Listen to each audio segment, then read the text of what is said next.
Welcome guys, let's review, without spoilers, Godzilla Kong The New Empire. There will be a spoiler review coming up. This is one definitely for the kids, okay? Like absolutely it's one for the kids. It doesn't mean that you won't like it. I think if you really enjoyed Godzilla vs. Kong, it's more of that and a little bit more. It's a very Showa era, which is what a lot of the sort of pre-reviews were saying before the embargo had lifted. This definitely isn't going to be everyone's cup of tea. Like, this is wacky, I guess. It's not as cartoonish as Godzilla vs. Kong, but it is still wacky. And they are embracing the sort of, I don't know, somewhat zany element of the Godzilla universe. Now, again, this will be as spoiler-free as I possibly can make it, but there will be some slight elements here and there, but no actual spoilers to do with story beats or anything like that. That'll just be my spoiler review. What did I think of this? Well, this is, and I've got it in front of me because I wanted to compare it. So it's directed by Adam Wingard, of course. Adam Wingard did the story. He is credited as the story, but it's screenplay by Terry Rossio, Simon Barrett and Jeremy Slater. And I wanted to compare it to King of the Monsters, because King of the Monsters was the last serious movie in the monsterverse. And, you know, if you enjoyed that one more than Godzilla vs. Kong, I thought I'd analyse why. And it's all to do with who's doing the story, basically. And then who obviously writes the screenplay. So, King of the Monsters, Michael Dougherty was one of the story heads of that film. And he also did the screenplay as well with Zach Shields. Whereas this one, screenplay, like I said, I mean, it's not Adam Wingard, but Adam Wingard definitely did the story, and then some of the other people that did the screenplay also did the story. And it's just a pretty wacky film. It's very much a Kong film. So you've seen all of the trailers, and a lot has been spoiled by now. I'm going to focus on the stuff which is in the trailers in terms of how I can describe this film. Hollow Earth. A signal gets released. Godzilla picks up on it. Kong picks up on it. The humans pick up on it. And obviously it's Scar King, a giant orangutan type monkey ape thing. And he's gonna try to wage war on the upside world. So, what can I say about this film? I enjoyed it for what it was. It's not my cup of tea. I much prefer the MonsterVerse movies when they were serious. You know, Godzilla 2014, King of the Monsters, Kong Skull Island still was pretty serious. And I feel like you lose something in these films when you're not taking it that seriously.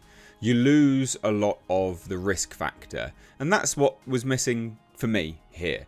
You know, at no point did I feel like, you know, Kong was genuinely at risk. And this is, make no mistake, this is a Kong film. Adam Wingard doesn't seem to like Godzilla that much. He just doesn't seem to like Godzilla. He doesn't want to use him that well. Like, he just wants to focus on Kong, which I feel is a huge misstep. And whether that's to do with Legendary and, you know, where they want to push this franchise, I don't know. But there's something, you know, a little bit sort of rewriting of lore type kind of in this, I guess. Not really. So do you remember in King of the Monsters when all those titans were shown on the screen and, you know, everyone was sort of scrambling and trying to figure out what they were and doing the explanations and all this kind of stuff, yeah? And how fun that was. This is absolutely embracing its new audience, which is children. So Titanus Tiamat is in this film, same as Titanus Scylla. All these quite, you know, they were shown in the trailer, by the way. This is not a spoiler. But these titans are explained in the weirdest way in the film. Like, a guy in a submarine is like, oh, it's Titanus Tiamat. And then, like a robotic computerized voice goes, Titanus Tiamat. Territorial, blah, blah, blah. Energy, blah, blah, blah. I'm like, what? Why is it doing this? And so it's obviously, you know, it's for children. Again, which is not bad. Just for me watching it, it loses some of that charm. Which is a bit of a shame, really. And I will say this. I felt like Godzilla, and maybe this is because I feel like Adam Wingard likes Kong more. The VFX of Godzilla didn't look as good as they have done in the past, whereas Kong still looked as good. And I don't know why. I don't know whether it's the colour palette that they're using, or they genuinely have not spent as long on the modelling. I don't know. But it was an odd one. Again, it might just be the colour palette and the sort of colour grading that they're using, because in broad daylight. So the visual effects were fine. Like across the board, they were fine. There are some scenes which are significantly better than others. And I think realistically, you know, you wouldn't do far wrong watching this on an IMAX screen. I think you'd have a lot of fun with it. Again, like I prefaced this entire review with, if you like Godzilla vs Kong, you will really like this, because it's more of that. Slightly, I say slightly less wacky. I don't know if it is. You know, I think it is still pretty wacky. But the issue for me is that there's no real threat here. I just didn't feel a threat at all. And that goes hand in hand with the fact that Legendary is catering to a new audience. That's fine. I don't see what's wrong with that overall. But it does leave some people behind and wanting more. So I think this isn't me saying that this film can't exist alongside a world which has just seen Godzilla -1. I think they can coexist quite nicely. But don't go into this expecting anything serious. Dan Stevens does, you know, a really good job. I think, quite frankly, I think he does a pretty good job as this character called Trapper. Brian Tyree Henry is back. He did a pretty good job, actually. I quite liked him in this. We didn't get any Millie Bobby Brown, which I'm very happy about, because I think she definitely ruins these movies. Rebecca Hall was good.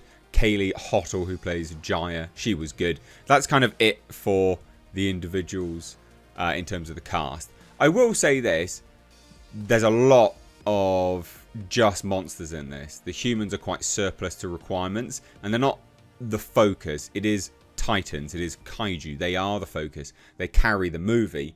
And they do a good job of that, actually. They do a good job of like whole scenes where it's open to the audience's interpretation. Obviously, the filmmakers handhold us through it, but it is open to interpretation of what the Titans are communicating with one another.